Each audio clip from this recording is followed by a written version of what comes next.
Hello दोस्तों, good afternoon. Welcome back to my channel. अपनी संस्कृति पर आप सभी का स्वागत है। तो आज मैं फिर आप सभी को सुनाने वाली हूँ प्यार या जरूरत मतलब के रिश्ते। तो इस कहानी को जरूर सुने और कमेंट बॉक्स में बताएं कि ये कहानी कैसी लगी। तो बिना देरी किए हुए चलते हैं हम उस कहानी की ओर।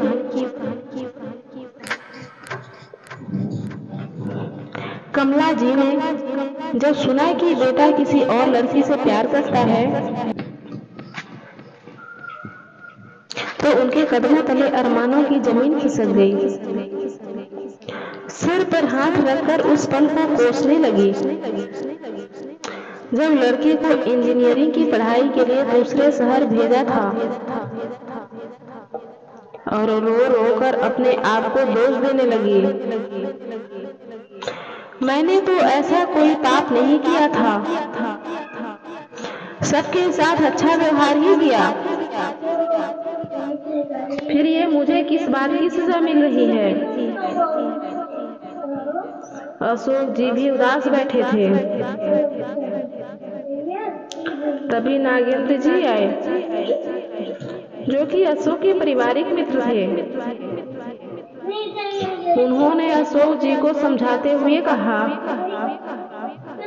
देख अशोक, हमारा जमाना अलग था और अभी अलग, तो अपने आप को इस माहौल में ढालने की कोशिश करो, नहीं तो जिंदगी कष्टकारी हो जाएगी। क्या कर सकते हो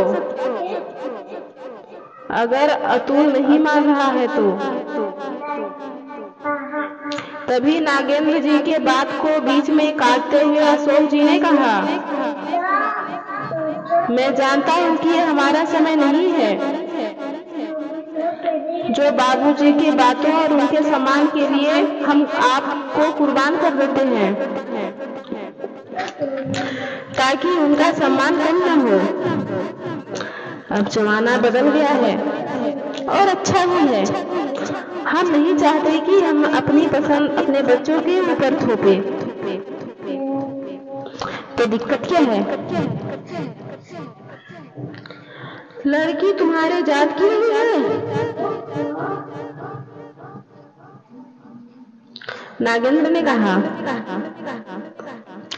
लड़की हमारे जात की नहीं होती तो भी चलती।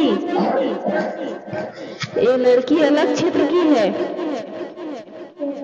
जिसकी भाषा भी अलग है, हमारे रीति रिवाज संस्कार को भी नहीं जानती।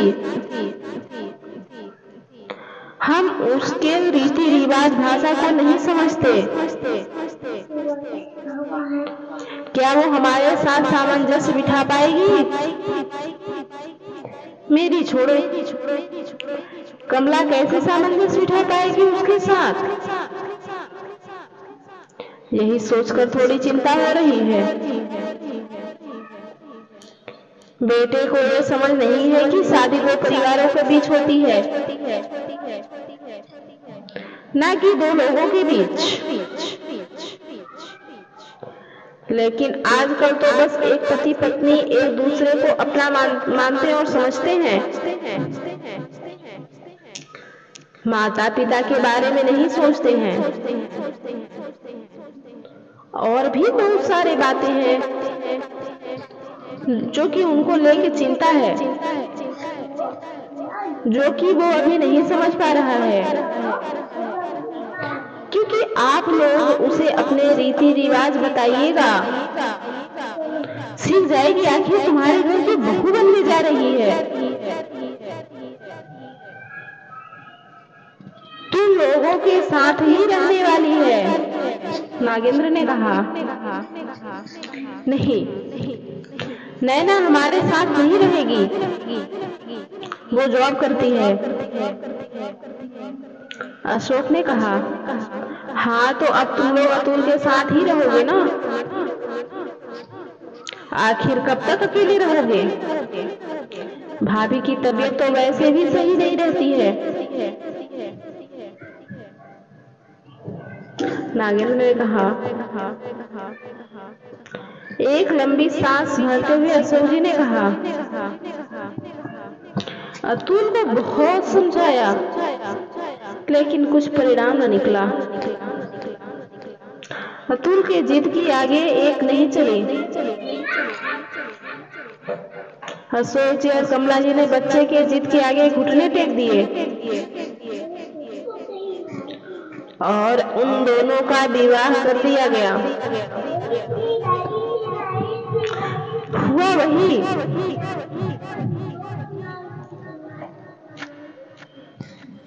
जिसका डर था। कुछ महीने बाद दोनों ये सोचकर बेटे के घर गए, अब बच्ची खुशी जिंदगी आराम से गुजारेंगे, बच्चों के साथ ही रहेंगे। लेकिन कुछ ही दिनों में अपने में बहुत कुछ देख लिया। नैना उनसे बात नहीं करती थी, बस अपने मन में लगी रहती थी, अपने में ही। और अतुल भी नैना की हाँ में हाँ मिलाता। दोनों ऐसे दिखाते कि उनके पास समय ही नहीं है। दोनों नहीं चाहते कि वो उनके साथ रहें। उन्हें पार्टी करने में परेशानी होती थी। माँ बाप के रहते शराब और कबाब का दौर नहीं चल पा रहा था। अशोक जी ने सोच लिया कि अब वो अपने घर ही रहेंगे। कम से कम दोस्त रिश्तेदार तो अपने हैं, जहां उनका अपना समाज धीरे धीरे समय बीतने लगा। एक दिन पता चला कि नैना गर्भवती है। कमला जी के खुशी का ठिकाना नहीं रहा। बच्चों के साथ ही रहेंगे, लेकिन कुछ ही दिनों में बहुत कुछ देख लिया। नैना उनसे बात नहीं करती, बस अपने में लगी रहती और अतुल भी नैना की हाँ में हाँ मिलाता।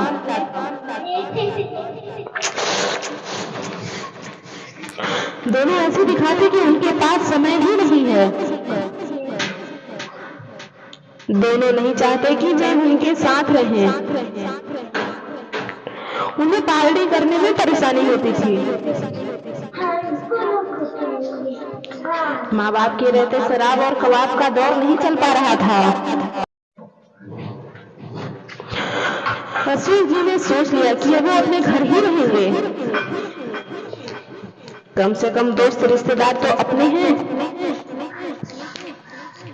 जहां अपना उनका समाज है। धीरे धीरे समय बीतने लगा। एक दिन पता चला कि नैना गर्भवती है।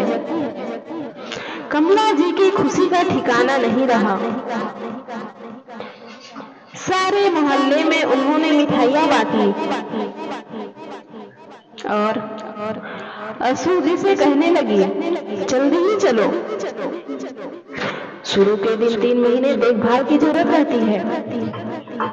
इस पर अशोक जी ने कहा कि अतुल ने एक बार भी नहीं बुलाया, ऐसे कैसे जाओगी? अरे अपने घर जाने में बुलाने का क्या क्यों इंतजार करना? लगता है तुम सब भूल गई। हाँ मैं भूल गई, मुझे बहू के पास जाना है, कमला जी ने कहा।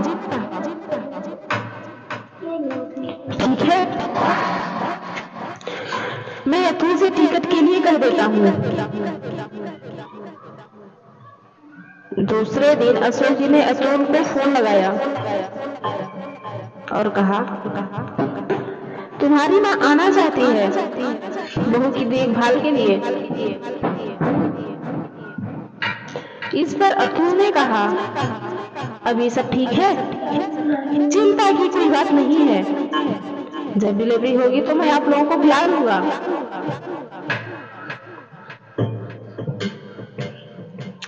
अशोक जी को यही उत्तर की अपेक्षा थी। लेकिन कमला का दिल टूट सा गया। यही सोच रहे थे तभी कमला ने कहा, क्या बात हुई? अतुल कुछ लाने के लिए नहीं बोल रहा था क्या? मैं आज मटरी और गुजिया बना लूंगी। और भी कुछ बनाकर लाने के लिए कहा उसने? नहीं, उसने कुछ नहीं कहा। और बोला कि अभी आने की जरूरत नहीं है, डिलीवरी के समय मैं फोन करके बुला लूंगा। अशोक जी ने एक सांस में यह सारा कह दिया।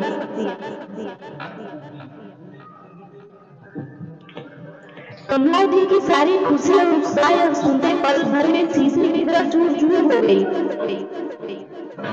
उस दिन से ही वो उदास और दुखी रहने लगी। बार बार बहू को देखने को जी करता, लेकिन मन मान लेती। अब उनकी तबीयत भी नासहज रहने लगी। सबसे बड़ी बीमारी जो लग गई थी, अपनों से काया बन गई। समय बीतने लगा। डिलीवरी में होने में 1 महीने बाकी था। अशोक जी खाना खाने बैठे थे, अभी अतुल का फोन आया। उसने कहा, मैं आप लोगों का टिकट करा देता हूँ, आप लोग आ जाइए। अशोक जी ने अच्छा कहकर फोन रख दिया। इस बार उन्होंने कुछ और ही सोच रखा था। कमला जी सुनते ही खुश हो गई। माँ जो ठठरी सारी तैयार कर ली। अशोक जी उनकी खुशी को जानकर कुछ नहीं बोले। नियत समय पर वो बेटे के घर पहुंच गए, लेकिन इस बार तो नजारा बदला था।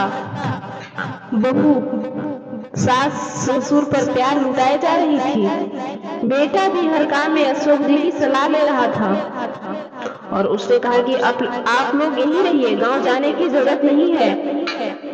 कमला जी फूले न समाई, लेकिन शायद अशोक जी दूरदर्शी थे, इसलिए उनकी चिकनी चुपड़ी बातों में नहीं आए। ऑपरेशन के द्वारा नैना को बेटा हुआ। 1 महीने होने के थे। कमला जी ने बच्चा चच्चा दोनों की खूब सेवा की। नैना भी अब ठीक हो गई। उसका घाव सूख गया। दूसरे दिन अशोक जी ने कमला को बोला, परसों हम जा रहे हैं, इसलिए सारा सामान पैक कर लो। इस पर अतुल ने कहा, परसों कैसे जाएंगे और क्यों जाएंगे? आप लोग अब यहीं रुकिए। महीने 6 महीने पर एक बार गांव चले जाइए। माँ जी मैं अकेले बच्चे को कैसे पालूंगी, फिर ऑफिस कैसे, किस पर बच्चे को छोड़कर? अशोक जी ने कहा, मैंने टिकट ले लिया है कि हम परसों ही वापस जा रहे हैं। अपना घर छोड़कर कब तक यहाँ रहेंगे? बेटा बहू दोनों गिड़गिड़ाने लगे। कमला जी को कुछ समझ नहीं आ रहा था कि अशोक जी इतने कठोर क्यों बन रहे हैं। बेटे बहू की सारी कोशिशें नाकाम रही। उन्होंने रोकने की नीयत समय पर अशोक और कमला जी अपने रेलवे स्टेशन के लिए रवाना हो गए। घर पहुंचने के बाद कमला जी ने गुस्से में पूछा, आपने ऐसा क्यों किया? इस पर अशोक जी ने कहा, तुम इतना ही समझो कि जब उन्हें हमारी जरूरत है तो हमें रोक।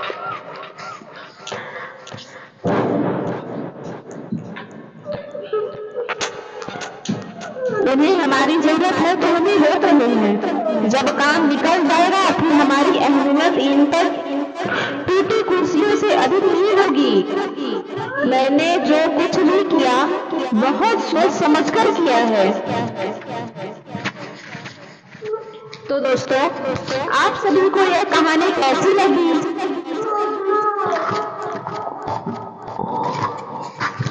आप कमेंट बॉक्स में जरूर बताएं और इस कहानी से आप सभी को कुछ सीखने को भी मिलता होगा।